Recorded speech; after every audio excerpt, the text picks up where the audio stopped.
Hey, how's it going? Mr. Deadman of Rant and Chill and Hard Talk Radio. Let's talk about Metallica. They had a live performance during the BlizzConline, the online version of BlizzCon, and Metallica was performing in their garage. It looked like they were in their basement or something. Honestly, it looked kind of sad. A bunch of grown-ass men in their, what looks like, I don't know, 70s, 80s. I don't know how old they are. I'm just exaggerating here. The performance was fine, except for one little thing, that when it was streamed on Twitch, that their music got silenced and replaced with some copyright-free, generic 8-bit sounding, chiptune sounding stuff. It was goofy. It's weird. And many people are calling Metallica out and laughing at it because, look, the internet has not forgotten and will not forget what Metallica did with Napster and how you feel about it. And if you feel that it's an artist's right to own their music or whatever, that's how you feel.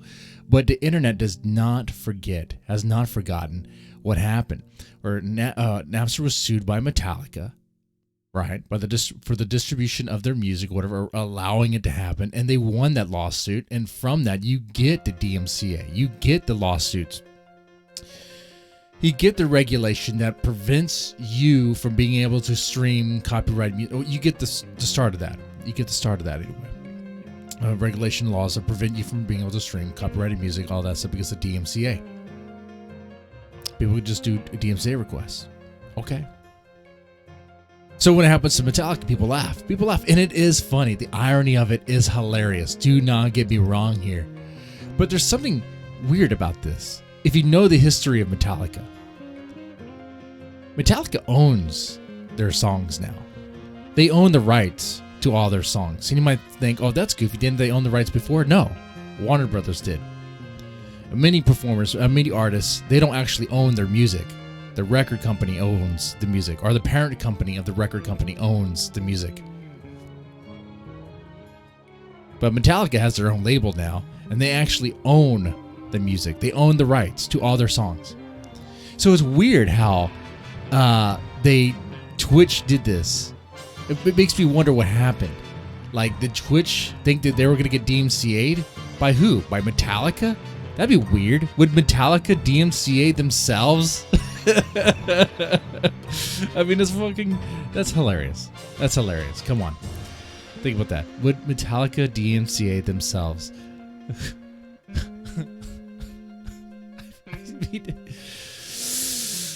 Oh God, it's hilarious for multiple reasons. I think to me it's hilarious because yes, the irony of Metallica getting hit with a DMCA or being treated as if there was going to be a DMCA threat. That's funny, knowing their history, and also that once again, I put some of the fail on Twitch. Most definitely. Because it seems really absurd that Metallica would just DMCA themselves. But then again, it is Metallica. They are known for lawsuits. Which, here's the other thing. Metallica, there's all sorts of reasons I hate them. All sorts of reasons to have some problems with them. Have they produced some solid hits? Oh yeah, they have. They have. Some powerful hits. You cannot deny that. But some of those hits have riffs that were stolen. That's not speculation. That's true. Let's see. There's Inner Sandman. I think everybody knows Inner Sandman, right? Everybody knows that song. You know what song I'm talking about. What if I were to tell you that Inner Sandman was actually the beginning riff, actually the whole beginning riff thing was lifted from, and it sounds very much the same as Excel's Tapping Into the Emotional Void.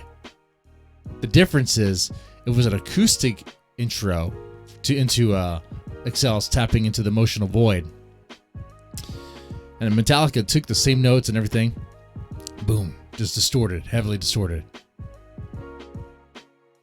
Okay.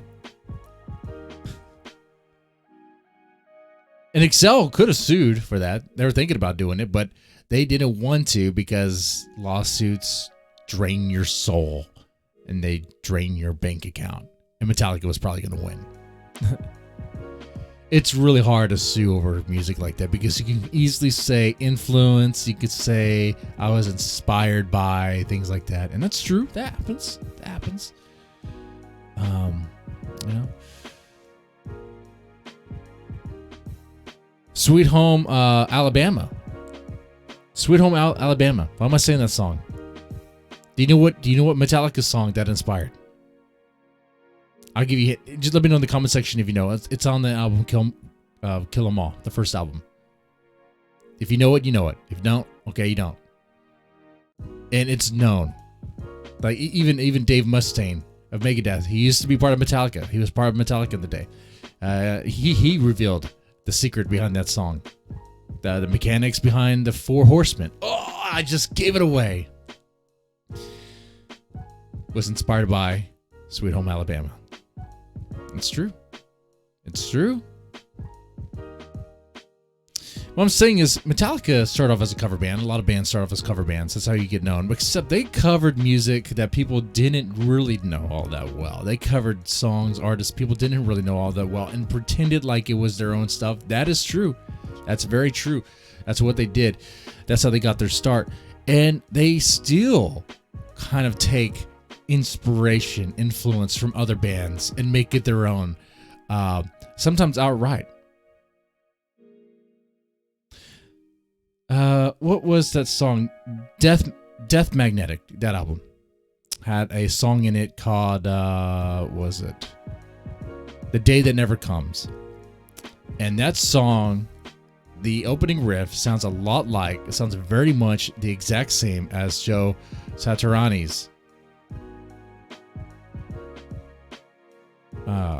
Chords of Life.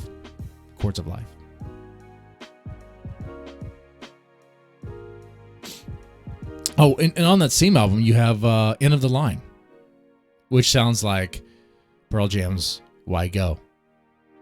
So you have that as well. I mean, what it's saying is, I think this is well-deserved. Laughing and mocking Metallica for this is pretty well-deserved. For a number of reasons. And we could go even deeper about some of the fells and messed up stuff behind Metallica. The way they treated James Newsted, the bassist, that was pretty much not even, I wouldn't say he was even on Injustice for All, because they turned down the bass. Like, the bass was not even there. That's the secret of that album. That's why it sounds empty, because there's no bass. Because it's all guitar. James Newsted, he played the bass for that album. He toured with that album, but could you hear the bass? Nope, you could not. They didn't care about the guy. They hated the guy. But you get that with a lot of bands. You always get that one member that's treated like crap. And that's him. That was James Newsted. He did not deserve that. He did not deserve that treatment. Then you have, you have James Hetfield kicking a dog. Dave Mustaine's dog. What? How dare you? Kicking a dog? For what? Like, what was happening? What was, maybe did James have a dog and Dave Mustaine have a dog and they were getting into a fight and they had to use their foot to kind of separate them? Not really kick, but kind of like displace. So is it that? No. Dave Mustaine had a dog. It would mess with James, be on the car or some stuff, and James told him, get your dog off the car. He didn't do it. Bam! Ninja kicked him right off. Just kicked the dog right off the car. Cold-hearted bastard. Probably drunk while he's doing it. They probably all were drunk. Shit. But yeah, I mean, Metallica's not, they're no saints. They're no heroes.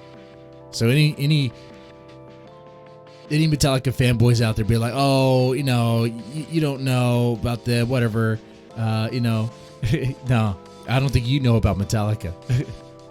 Dig into it, and you'll get it.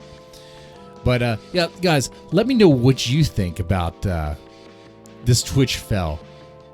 Okay, is it a Metallica fell? Is it sweet justice, poetic justice on Metallica? Or was it a blunder on Twitch's side? What happened? And also, do you know any other interesting incidents of Metallica's past? And you want to drop it down in the comment section? Feel free to do so, guys. Y'all take it easy. Have a good one.